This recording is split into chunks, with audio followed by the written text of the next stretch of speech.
Seeing the manufacturing process of large aircraft finally helps me understand why the UK, France and Germany dominate the aviation industry. Just for one engine, it requires 20,000 components to be assembled by hand, producing a suction force of 1 ton per second at 374.5 kilonewtons, with 50,000 horsepower on 3-meter titanium alloy blades. The V350 is made up of 1,800 personnel and 2.5 million parts, which is why it's located in Toulouse, France. This is the largest factory in Europe, receiving a large number of components daily from Airbus in Spain. 4 countries hold the key to Airbus's lifeline. France and Germany have equal shares, the UK is second, and Spain is third. This is also why China signed contracts for 292 and 160 Airbus aircraft with Germany's Scholz and France's Macron around 2023. In the first stage of assembling the cabin, 40 employees work simultaneously to focus on the assembly of the cockpit. Each screw and washer has almost incomprehensible requirements, meaning that workers can only use wrenches to tighten them, and they cannot use power tools like impact wrenches that could compromise the so-called optimal torque throughout the process. There are often thousands of screws on the floor. Even with such strict requirements, 2 more searchlights are required after the assembly is completed. In fact, strictness is not limited to swords. It is said that Airbus has set a tricky threshold, and every worker must receive 6 months or even 3 years of training before taking up the job. Even if you are here to tighten screws, you have to play with the model machine for 180 days before you can get on the needle machine. In addition, quality inspection is the most tiring. Only by crawling on your knees can you check if the waterproof film is damaged, because this aircraft is equipped with bathroom and kitchen waterproof film. Once it leaks, it will cause water vapor to corrode the wires. However, this multi-layer waterproofing is not available on all aircraft. For example, Etihad's Sky Residence Airlines ultra-high-end first-class suites will have preset butler services such as independent bedrooms and bathrooms. Now we're in Abu Dhabi, a place with few people but a lot of oil. Moving on to the second stage of assembling the split cabin. The 2 sections of the fuselage are assembled with millimeter-level precision and then secured with a total of about 40,000 rivets. Out of those, 10,000 will be fixed to every corner of the fuselage, and like most of the others, they also need to be manually riveted in place. The A350, being a wide-body aircraft with a low proportion of decorative elements, has 53% of its fuselage made from carbon composite fibers, which is even 40% lighter than aluminum. For example, the wings are made of layers of ultra-thin carbon fiber plates that are inserted into tree branches and then pasted on layer by layer. It takes about 4 to 5 days to create a large wing that is 32 meters long and 6 meters wide. Tests have shown that the A350 wings can withstand continuous testing in a wind tunnel for 4,000 hours. Although the European Aviation Safety Agency's wind tunnel isn't as advanced as China's J-22 wind tunnel, it is still sufficient for testing commercial aircraft. After all, no civil aviation aircraft flies at speeds of 20 to 30 Mach, and when aligning the wings with the fuselage, the error must be controlled within 0.1 millimeters.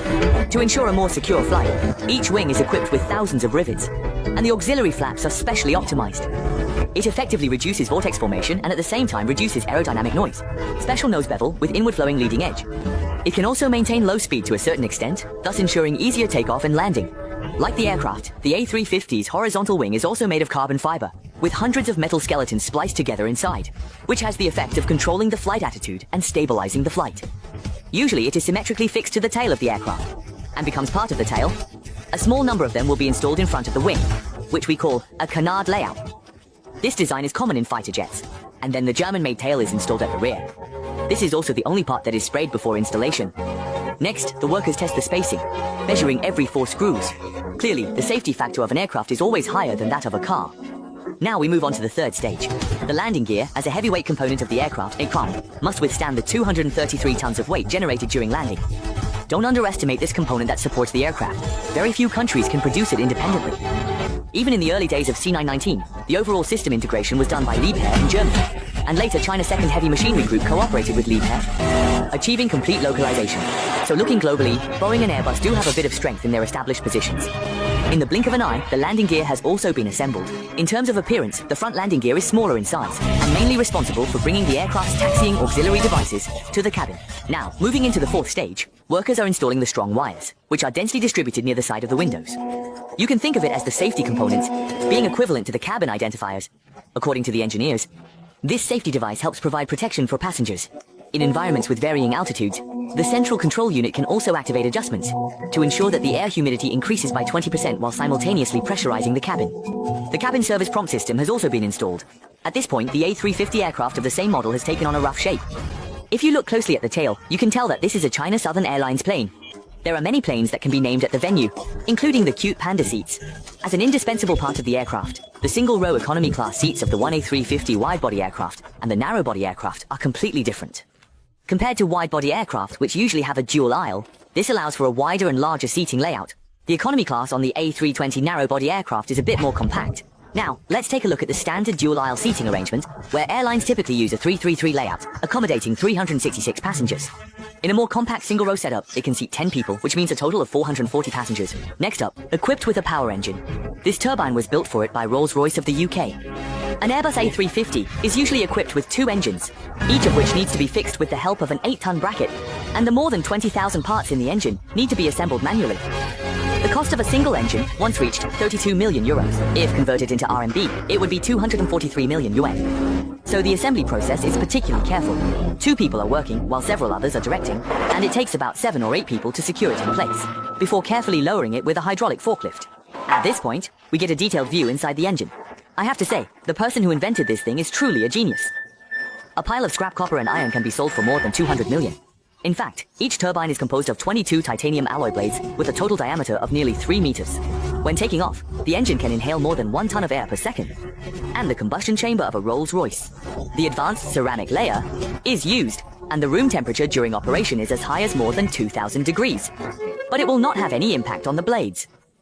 According to Rolls-Royce, its transit engine uses single crystal superalloy plus ceramic coating plus air film cooling technology.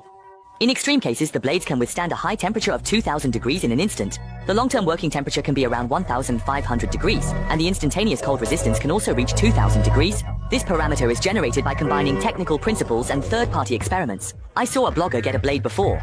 He prepared to heat and forge it, but it didn't change after a day of heating. The biggest secret is the cold and heat resistance of the single crystal superalloy. It is a nickel-based single crystal alloy that eliminates grain boundaries through directional solidification, and additional materials are added on top of that, with a final layer of 300 microns of oxidation applied to stabilize the zirconia ceramic. So this thing is definitely not steel. Then the exterior is coated with 5 layers of paint and an essential anti-static coating. If there are any flaws or defects, it requires careful hand drawing to fix them. This step is no less intricate than a painter's technique. By this point, an engine has been assembled by 1,800 people over a span of 4.5 months. With over 2.5 million components, this aircraft is ready for takeoff. The price of this plane is about 330 million euros at the time, suitable for medium to long-haul and ultra-long-haul routes, mainly operated by Qatar Airways, Singapore Airlines, and Lufthansa. Secondly, narrow-body aircraft are used for short-haul, frequent routes, while the A350 as a wide-body aircraft is suitable for long-haul routes. So, have you learned how to produce such a large aircraft?